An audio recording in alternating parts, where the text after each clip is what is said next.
തെറ്റ് ചെയ്തിട്ടുള്ളവർ ശിക്ഷിക്കപ്പെടണമെന്നും വിശ്വാസികളുടെ ഒരു തരി പൊന്നുപോലും നഷ്ടമാകരുതെന്നും ഉള്ള ഉറച്ച അഭിപ്രായമാണ് എല്ലാ സമയത്തും ഞങ്ങൾക്കുള്ളത്. അതിൽ ഓരോരുത്തരുടെ പേര് പറഞ്ഞ് അവരുടെ രാഷ്ട്രീയ ബന്ധം എല്ലാ പാർട്ടിയിലും പെട്ട ആളുകളെ നമുക്ക് കണ്ടെത്താൻ പറ്റും.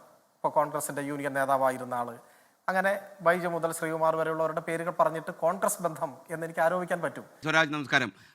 ശരിക്കും ചെന്നിത്തലയെ പോലെയുള്ള ആളുകൾക്ക് താല്പര്യം CBI പോലൊരു അന്വേഷണ ഏജൻസി അന്വേഷിക്കണം. കാരണം ഈ കേസിന് അന്താരാഷ്ട്ര മാനങ്ങളുണ്ട് എന്ന് വിശ്വസിക്കുന്ന ആളുകൾ ഒരുപാടുണ്ട്. CPM-ൻ്റെ നിലപാട് ഇന്ന് നമ്മുടെ ഗോവിന്ദ മാസ്റ്റർ തന്നെ പറയുന്നുണ്ടായിരുന്നു, കൃത്യമായ കാര്യങ്ങൾ അറിയാതെ നടപടിയെടുക്കാനൊക്കെ ബുദ്ധിമുട്ടുണ്ട് എന്ന രീതിയിൽ പറഞ്ഞു. തീർച്ചയായിട്ടും പത്മകുമാറിനെതിരെ നടപടി എടുത്തില്ല എന്നുള്ള കാര്യം കഴിഞ്ഞ തെരഞ്ഞെടുപ്പ് കാലത്ത് വളരെയേറെ കേരളത്തിൽ ചർച്ചപ്പെടുകയുണ്ടായി. എന്നാൽ ഇപ്പോഴും പാർട്ടി അതേ നിലപാടിൽ തന്നെ ഉറച്ചു നിൽക്കുകയാണ്. ശ്രീ സ്വരാജ്, താങ്കളുടെ ഒരു അഭിപ്രായത്തിൽ ഒരു CBI പോലെ അന്വേഷണ ഏജൻസിയുടെ ഇടപെടൽ ഇപ്പോഴത്തെ സാഹചര്യത്തിൽ ആവശ്യമുണ്ടോ? അങ്ങ് ആദ്യം പറഞ്ഞ കാര്യം പൂർണ്ണമായിട്ടും ശരിയല്ല. ബഹുമാന്യനായ മുൻ പ്രതിപക്ഷ നേതാവ് ശ്രീ രമേശ് ചെന്നിത്തല ഈ ചർച്ചയ്ക്ക് തുടക്കം കുറിച്ചുകൊണ്ട് ഇവിടെ പറഞ്ഞത് SITയുടെ അന്വേഷണത്തിൽ ഏതെങ്കിലും തരത്തിലുള്ള അതൃപ്തിയോ കുറവോ ചൂണ്ടിക്കാണിക്കുകയോ സംശയം ഉന്നയിക്കുകയോ അല്ല ചെയ്തത്. മറിച്ച് അദ്ദേഹം പറഞ്ഞത് ഇപ്പോൾ നന്നായി നടക്കുന്നുണ്ട് അന്വേഷണം, കോടതിയുടെ മേൽനോട്ടത്തിലാണ്, എന്നാൽ ഇതിൻ്റെ അന്താരാഷ്ട്ര മാനങ്ങളിലേക്ക് കടക്കുമ്പോൾ CBI ആയിരിക്കും നല്ലത് എന്ന അഭിപ്രായമാണ് അദ്ദേഹം പറഞ്ഞത്. അങ്ങനെയാണ് ഞാൻ മനസ്സിലാക്കുന്നത്. തീർച്ചയായിട്ടും അങ്ങനെ തന്നെയാണ്. അപ്പോൾ ഇതിൻ്റെ ഒരു പശ്ചാത്തലം കൂടി നമ്മൾ മനസ്സിലാക്കണം. അതെ, ഇതിൻ്റെ ഒരു പശ്ചാത്തലം നമ്മൾ മനസ്സിലാക്കണം. നിയമസഭയിൽ ഈ SITയെ അന്വേഷണ ചുമതല ഏൽപ്പിക്കുന്നത് സംബന്ധിച്ചുള്ള വിഷയം വന്നപ്പോൾ അന്ന് പ്രതിപക്ഷം മുൻപോട്ട് വെച്ച ആവശ്യം CBI അന്വേഷിക്കണമെന്നായിരുന്നു. SIT അന്വേഷണം അസ്വീകാര്യമാണ് എന്ന അഭിപ്രായമാണ് അവരുടേത്. അത് ശക്തമായ നിലയിൽ അവർ ഉയർത്തി. സർക്കാരിൻ്റെ ഭാഗം പറഞ്ഞു. അതിൽ തൃപ്തിയാകാതെ സഭ ബഹിഷ്കരിക്കുകയാണ് ചെയ്തത്. പ്രതിപക്ഷ നേതാവിൻ്റെ നേതൃത്വത്തിൽ SIT അന്വേഷണത്തിൽ ഞങ്ങൾക്ക് വിശ്വാസമില്ല, SIT അന്വേഷണമല്ല വേണ്ടത്, CBI അന്വേഷണം വേണമെന്നതായിരുന്നു തുടക്കത്തിൽ പ്രതിപക്ഷത്തിൻ്റെ നിലപാട്. എന്നാൽ സർക്കാർ ഹൈക്കോടതിയുടെ കൂടി നിരീക്ഷണത്തിലുള്ള SIT ഈ അന്വേഷണം ഫലപ്രദമായിട്ട് മുൻപോട്ട് കൊണ്ടുപോകാൻ സാധിക്കും, അതാണ് നല്ലത് എന്ന നിലപാട് സ്വീകരിച്ചു. പക്ഷേ ഇപ്പോൾ നിങ്ങൾ നോക്കൂ, ഇപ്പോൾ ഞാൻ ശ്രദ്ധിക്കുകയായിരുന്നു, ബഹുമാന്യനായ മുൻ പ്രതിപക്ഷ നേതാവ് അത്തരത്തിലുള്ള ഒരു ദുസൂചനയോ അല്ലെങ്കിൽ വിമർശനമോ ഉന്നയിച്ചില്ല. അദ്ദേഹം ഈ അന്വേഷണം ഭാവിയിൽ വികസിക്കുമ്പോൾ ഉണ്ടായേക്കാവുന്ന പരിമിതികൾ മാത്രമാണ് ചൂണ്ടിക്കാണിച്ചിട്ടുള്ളത്. അപ്പോൾ ഇപ്പോൾ അനുഭവത്തിൽ നിന്നും പ്രതിപക്ഷവും SITയുടെ അന്വേഷണത്തെ, അന്ന് നിയമസഭയിൽ ബഹിഷ്കരിച്ച എതിർത്ത SITയുടെ അന്വേഷണത്തെ അവരും ഇപ്പോൾ സ്വീകരിക്കുന്നുണ്ട്. നല്ല കാര്യം. ഇപ്പോൾ പുതിയൊരു സാഹചര്യം വന്നിരിക്കുന്നു. അതിൻ്റെ പശ്ചാത്തലത്തിലാണ് നിങ്ങളുടെ ചോദ്യം ഇപ്പോൾ പ്രസക്തമാകുന്നത്. ഞാൻ സൂചിപ്പിക്കുന്നത് ഈ കാര്യത്തിൽ ഞങ്ങളുടെ നിലപാട് മുൻപും ഇപ്പോഴും ഒന്നാണ്. ഏതു ക്ഷേത്രത്തിലാവട്ടെ, ഇപ്പോൾ ഉന്നയിക്കപ്പെടുന്നത് പോലെയുള്ള ഏതു തട്ടിപ്പുമാകട്ടെ, സമഗ്രമായി അന്വേഷിക്കുകയും അതിൽ എല്ലാ കാര്യങ്ങളും പുറത്തു വരികയും പ്രതികൾ മാതൃകാപരമായി ശിക്ഷിക്കപ്പെടുകയും ചെയ്യണം. അതിന് അന്തർദേശീയ ബന്ധങ്ങളിലേക്ക് ഇപ്പോൾ നിങ്ങളിവിടെ പരാമർശിക്കപ്പെട്ട വ്യവസായിയുടെ മൊഴി, അതിൻ്റെ ഭാഗമായി ലഭിക്കുന്ന തെളിവുകൾ, ഇതിനങ്ങനെ ഒരു മാനത്തിലേക്ക് എത്തിക്കുന്നുണ്ടെങ്കിൽ അതുണ്ടോ എന്ന് എനിക്കോ നിങ്ങൾക്കോ ഇപ്പോൾ പറയാനാവില്ല. ഇപ്പോഴുള്ളതെല്ലാം ഊഹാപോഹങ്ങളാണ്. എന്തൊക്കെയാണ് മൊഴിയിലുള്ളത് എനിക്കറിയില്ല. അങ്ങേക്ക് എന്തെങ്കിലും കൂടുതൽ കാര്യങ്ങൾ അറിയുമെന്നും എനിക്ക് മനസ്സിലാക്കാൻ കഴിഞ്ഞിട്ടില്ല.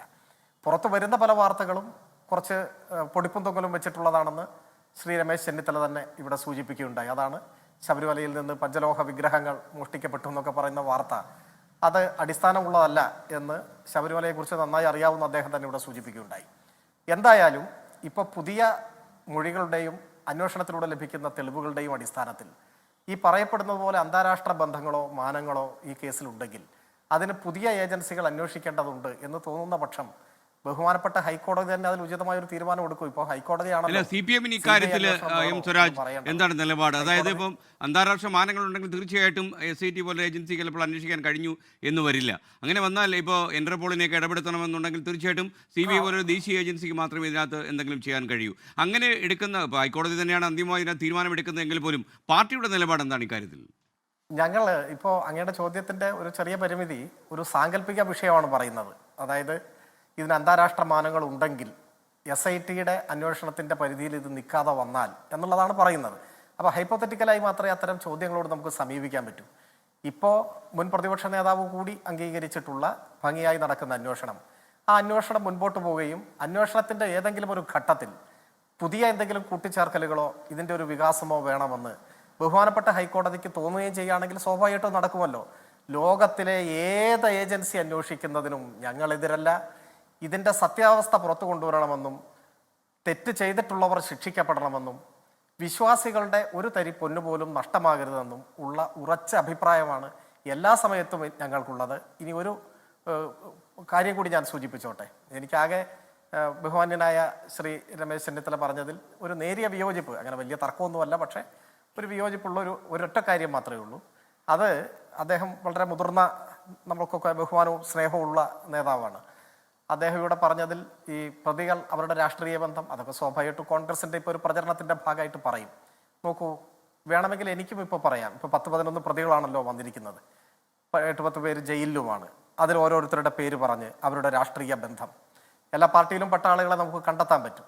ഇപ്പോൾ കോൺഗ്രസിൻ്റെ യൂണിയൻ നേതാവായിരുന്ന ആൾ, അങ്ങനെ ബൈജു മുതൽ ശ്രീകുമാർ വരെയുള്ളവരുടെ പേരുകൾ പറഞ്ഞിട്ട് കോൺഗ്രസ് ബന്ധം എന്നെനിക്ക് ആരോപിക്കാൻ പറ്റും. പക്ഷെ ഞാനതിനൊന്നും മുതിരുന്നേയില്ല. നമ്മുടെ പ്രശ്നം ഇതിലിപ്പോൾ പ്രതി ചേർക്കപ്പെട്ട് ജയിലിലടയ്ക്കപ്പെട്ടിട്ടുള്ളവർ, അവരുടെ പേരിലുള്ള കുറ്റപത്രം വന്ന് അവരുടെ കുറ്റത്തിൻ്റെ അനുപാതമനുസരിച്ച് അല്ലെങ്കിൽ നിരപരാധിയാണെങ്കിൽ അങ്ങനെ അത് കോടതി തീർപ്പ് കൽപ്പിക്കട്ടെ. നമ്മളതിലൊന്നും രാഷ്ട്രീയം കാണാനോ ആരെങ്കിലും രക്ഷിക്കാനോ ന്യായീകരിക്കാനോ ഇന്നയാൾക്ക് ഇന്ന പാർട്ടിയുമായി ബന്ധമുണ്ട് എന്ന് പറഞ്ഞിട്ട് ചർച്ച ആ ദിശയിൽ പോയാൽ കോൺഗ്രസ്സിന് CPM-നെ കുറ്റപ്പെടുത്താൻ പറ്റും, തിരിച്ച് നല്ലതുപോലെ ഞങ്ങൾക്ക് അവരെയും കുറ്റപ്പെടുത്താൻ പറ്റും. അങ്ങനെ ഈ ചർച്ച പോകുന്നത് ഉചിതമല്ല. നമുക്ക് സത്യം പുറത്തു വരണം, കുറ്റവാളികൾ ശിക്ഷിക്കപ്പെടണം. അതിലിപ്പോൾ നിൽക്കാം എന്നാണ് എനിക്ക് തോന്നുന്നത്. കെ സുരേന്ദ്രൻ അവസാനം പറഞ്ഞത് കെ കരുണാകരൻ്റെ ചാരക്കേസിലെ ആരോപണ കാലത്തെക്കുറിച്ചാണ് പറഞ്ഞത്. അദ്ദേഹം പറഞ്ഞത് സമാധാനത്തോടെ അന്വേഷണം നടക്കട്ടെ, പ്രതികൾ പിടിക്കട്ടെ, ഇങ്ങനെയുള്ള ശാന്തി കലർന്ന കാര്യങ്ങളായിരുന്നില്ല CPM അന്നെടുത്തുന്ന നിലപാട് എന്ന രീതിയിലാണ് കെ സുരേന്ദ്രൻ പറഞ്ഞത്. ആക്രമിച്ച് കയറിയിട്ടുണ്ടാവും. കഴിഞ്ഞകാല രാഷ്ട്രീയ ചരിത്രം പരിശോധിക്കുമ്പോൾ ഇത്തരം അന്വേഷണം നടക്കുമ്പോഴൊക്കെ തന്നെ പല രാഷ്ട്രീയ കക്ഷികളും അക്രമവാസന കാണിച്ചിട്ടുമുണ്ട്. അപ്പോൾ ഇപ്പോൾ മാത്രം സമാധാനത്തിൻ്റെ വഴി പിന്തുടരാൻ എന്തായിരിക്കും എം സ്വരാജ് കാരണം? നമ്മൾ ഈ ചർച്ചയുടെ ഭാഗമായിട്ടൊരു പുതിയ വിഷയം കൂടി കടന്നു വരികയാണ്, ചാരക്കേസ്. അപ്പൊ അങ്ങനെയുള്ള വിഷയങ്ങൾ കടന്നു വരുമ്പോൾ നമുക്ക് അതിനെക്കുറിച്ച് പറയേണ്ടതായിട്ട് വരും. അതാണ് ഒരു പ്രശ്നം. ഒന്ന് പരാമർശിച്ചോളൂ, അത് കുഴപ്പമില്ല. ചാരക്കേസാണ് നിങ്ങൾ ചർച്ച ചെയ്യാൻ ചാരക്കേസാണ് നമ്മൾ ചർച്ച ചെയ്യാൻ ഉദ്ദേശിക്കുന്നതെങ്കിൽ ആ കേസിൽ അദ്ദേഹം പ്രതിയായിരുന്നില്ലല്ലോ. ചാരക്കേസിന്റെ പശ്ചാത്തലത്തിൽ അദ്ദേഹത്തിന് രാജിവെക്കേണ്ടി വന്നു. നിങ്ങൾ ആ കാലം ഒന്ന് ഓർത്തു നോക്കിയേ. എന്തായിരുന്നു യഥാർത്ഥത്തിൽ അന്നത്തെ സാഹചര്യം? ഇടതുപക്ഷത്തിന്റെ വിമർശനത്തിന്റെ മുന്നിലാണോ അദ്ദേഹം രാജിവെച്ചത്? അദ്ദേഹത്തിന് രാജിവെക്കേണ്ടി വന്നത് ഇടതുപക്ഷ സമരത്തിന്റെ മുന്നിലാണോ? അന്ന് പുത്തരിക്കണ്ടം മൈതാനത്ത് ബഹുമാന്യനായ ശ്രീ കെ കരുണാകരൻ നടത്തിയ പ്രസംഗത്തിന്റെ ടെക്സ്റ്റ് ഇപ്പോഴും എൻ്റെ മനസ്സിലുണ്ട്. ഞാൻ വേണമെങ്കിൽ ഇവിടെ അതിലെ പ്രസക്ത ഭാഗം പറയുകയും ചെയ്യാം. കോൺഗ്രസിലെ ഗ്രൂപ്പ് വഴക്കിന്റെ ഭാഗമായി പിന്തുണ നഷ്ടപ്പെടുകയും ഒരു ഗ്രൂപ്പിന് ഹൈക്കമാൻഡിന്റെ പിന്തുണ വരികയും ചെയ്തപ്പോഴല്ലേ അദ്ദേഹം രാജിവെച്ചത്. അപ്പോൾ ആ വിഷയവും ഇവിടെ നമ്മൾ ചർച്ച ചെയ്യുന്ന വിഷയമോ രാഷ്ട്രീയമായ വേട്ടയാടലോ ഒന്നും ബന്ധമുള്ള ഒരു കാര്യമല്ല. അന്നുള്ളത് രാഷ്ട്രീയമായ വേട്ടയാടലായിരുന്നില്ല, സംഘടനാപരമായ വേട്ടയാടലായിരുന്നു. അത് കോൺഗ്രസിലെ ഒരു ഗ്രൂപ്പായിരുന്നു. ആരാണ് നേതൃത്വം കൊടുത്തതെന്നൊന്നും ഞാനിപ്പോൾ പറയുന്നില്ല. അവരുടെ പ്രതിനിധികൾ ഇപ്പോൾ ഈ ചർച്ചയിൽ ഇല്ലല്ലോ. അപ്പോൾ നമ്മൾ സാമ്യമുള്ള കാര്യങ്ങളല്ലേ ഉദാഹരണങ്ങളായിട്ട് പറയുന്നതിൽ പ്രസക്തി ഉള്ളൂ. വിഷയത്തിലേക്ക് വരാം. ഇവിടെ വന്ന കാര്യങ്ങളിൽ ഈ മടി എന്തിനാണ് ഇവരിലേക്ക് എത്താൻ ചോദ്യം ചെയ്യാമെന്ന് ചോദിക്കുന്നുണ്ട്. അന്വേഷണ സംഘമല്ലേ ചോദ്യം ചെയ്യേണ്ടത്? ആ ചോദ്യം ചെയ്യൽ എങ്ങനെയാണ്? തെളിവുകളുടെ അടിസ്ഥാനത്തിലല്ലേ? തെളിവുകളുടെ അടിസ്ഥാനത്തിൽ ഒരാളെ ചോദ്യം ചെയ്യരുതെന്നോ ചെയ്യണമെന്നോ നമ്മൾക്ക് നിർദ്ദേശം കൊടുക്കാൻ സാധിക്കുമോ? ആരെ വേണമെങ്കിലും ചോദ്യം ചെയ്യാം. അതാണ് ഞങ്ങളുടെ നിലപാട്. ഇതുമായി ബന്ധപ്പെട്ട് അന്വേഷിക്കുന്നവർക്ക് ആരെ ചോദ്യം ചെയ്താലും ഇന്നയാളെ ചോദ്യം ചെയ്യരുത് എന്ന നിലപാട് ഞങ്ങൾക്കില്ല. ആരെ അറസ്റ്റ് ചെയ്താലും ഇന്നയാളെ അറസ്റ്റ് ചെയ്യരുത് എന്ന നിലപാട് ഞങ്ങൾക്കില്ല. സത്യസന്ധമായി അന്വേഷണം നടന്ന് എല്ലാ പ്രതികളും നിയമ നടപടികൾക്ക് വിധേയമാകണം എന്നതാണ് നിലപാട്. അത് മുൻപും പറഞ്ഞിട്ടുള്ളതാണ്, ആവർത്തിക്കുന്നതാണ്. ഈ അന്വേഷണത്തിൽ സംശയം ഉന്നയിക്കുകയും വിയോജിപ്പ് പറഞ്ഞ് നിയമസഭ ബഹിഷ്കരിക്കുകയും ചെയ്ത പ്രതിപക്ഷം ഇപ്പോൾ ഈ അന്വേഷണം അവർക്ക് കൂടി സ്വീകാര്യമായി മാറി. അത് എന്തിനാണ് കാണിക്കുന്നത്? ഹൈക്കോടതിയെക്കുറിച്ച് നമ്മൾ വീണ്ടും അങ്ങനെ പറഞ്ഞുകൂടാ. ഹൈക്കോടതിയെക്കുറിച്ച് അങ്ങ് ഇവിടെ പറയുന്നതിലൊരു വസ്തുതാപരമായ പെശകുണ്ട്. ഈ SIT അന്വേഷണത്തെ നിരീക്ഷിക്കുന്ന 2 അംഗ ബെഞ്ച്, എല്ലാ 2 ആഴ്ച കൂടുമ്പോഴും മുദ്ര വെച്ച കവറിൽ അന്വേഷണ പുരോഗതി പരിശോധിക്കുന്ന ബെഞ്ച് ഒരു വാക്കുകൊണ്ട് പോലും ഈ അന്വേഷണത്തിൽ അതൃപ്തി രേഖപ്പെടുത്തിയിട്ടില്ല. ഒരു കമന്റ് നടത്തിയത് ജാമ്യം പരിഗണിച്ച സിംഗിൾ ബെഞ്ചാണ്. ആ ബെഞ്ചിന്റെ പരിധിയിൽപ്പെടുന്നതല്ല അന്വേഷണം. പിന്നെ ഞാനൊരു ഹൈക്കോടതി ബെഞ്ചായതുകൊണ്ട് ഞാനൊന്നും കടത്തി പറയുന്നില്ല എന്ന് മാത്രമേ ഉള്ളൂ. ഇത്രയും പറഞ്ഞാൽ എല്ലാവർക്കും കാര്യം മനസ്സിലാവും. അപ്പോൾ ഈ അന്വേഷണത്തിന് നിരീക്ഷിക്കുന്ന, ആ അർത്ഥത്തിൽ മേൽനോട്ടം വഹിക്കുന്ന ഹൈക്കോടതിക്ക് എന്തെങ്കിലും പോരായ്മ ഉണ്ടെങ്കിൽ ഇടപെടാൻ സാധിക്കും. ഡിവിഷൻ ബെഞ്ചിന് ഇടപെടാൻ സാധിക്കും. ഇടപെട്ടോട്ടെ. ഇതിൽ പ്രതികൾ പിടിക്കപ്പെടണം എന്നല്ല ഞാൻ പറയുന്നത്. അതിനെന്തിനാണ് എന്നോട് വിയോജിക്കേണ്ട കാര്യം? പിന്നെ പ്രശാന്ത് പോറ്റിയുടെ കയ്യിൽ കൊടുത്തയച്ചു എന്നൊക്കെ പറഞ്ഞാൽ ഒരു ചർച്ചയിൽ നമുക്ക് പറയാം. എം സ്വരാജ്, എനിക്ക് അതിലൊരു രാഷ്ട്രീയ കാര്യം ആരോപണം എനിക്ക് പോലെ ഓർമ്മിപ്പിക്കാനുള്ളത്, പക്ഷേ ഈ വസ്തുതാപരമായി ഹൈക്കോടതിയുടെ സിംഗിൾ ബെഞ്ച്, ഈ ജാമ്യം നൽകുന്ന ജാമ്യ ബെഞ്ച് സിംഗിൾ ബെഞ്ചായിരുന്നു തീർച്ചയായിട്ടും. അദ്ദേഹം ആ വിധിയിലും അത് പരാമർശിച്ചിട്ടുണ്ടോ എന്നാണ് ഞാൻ മനസ്സിലാക്കുന്നത്. അതെ, അതിൽ ഞാൻ പറഞ്ഞ അല്ല, ഒരു പാസിംഗ് കമന്റ് ആയിരുന്നില്ല ജഡ്ജിയുടെ, അതാണ് ഞാൻ പറഞ്ഞത്. അത്ര പറഞ്ഞാൽ മതിയല്ലോ. അതെ അതെ, ഞാൻ പറഞ്ഞത് വീണ്ടും ഒരിക്കൽ കൂടി ഞാൻ ആവർത്തിക്കാം. ഞാൻ പറഞ്ഞത് ഈ അന്വേഷണത്തിന്റെ പുരോഗതി പരിശോധിക്കാനോ വിലയിരുത്താനോ അഭിപ്രായപ്പെടാനോ അധികാരപ്പെട്ട ബെഞ്ചല്ല അത്. അത്ര പറഞ്ഞാൽ പോരെ? അത് അവിടെ നിൽക്കട്ടെ. പിന്നെ ഈ കൊടുത്തയച്ചു ഇദ്ദേഹത്തിന്റെ കയ്യിൽ, പ്രതിയുടെ കയ്യിൽ പ്രശാന്ത് കൊടുത്തയച്ചു എന്ന് പറഞ്ഞല്ലോ, അത് നടപടിക്രമങ്ങൾ പാലിച്ചും ഉത്തരവാദിത്തപ്പെട്ട അവിടെ സന്നിഹിതരാവേണ്ട ഉദ്യോഗസ്ഥന്മാരുടെ സാന്നിധ്യത്തിലും ബന്ദോബസ്തിലും വീഡിയോ ദൃശ്യങ്ങൾ പകർത്തിയുമാണെന്നാണ് പത്രങ്ങളിലൂടെ റിപ്പോർട്ട് ചെയ്യപ്പെട്ടിട്ടുള്ളത്. അതിലെന്തെങ്കിലും കുറവ് വന്നോ? ഞാൻ ഇനിയിപ്പോൾ അദ്ദേഹമായിട്ട് ഒരു തർക്കത്തിലേക്ക് പോകുന്നില്ല. ഭരണപരമായ വീഴ്ച ഉണ്ടോ?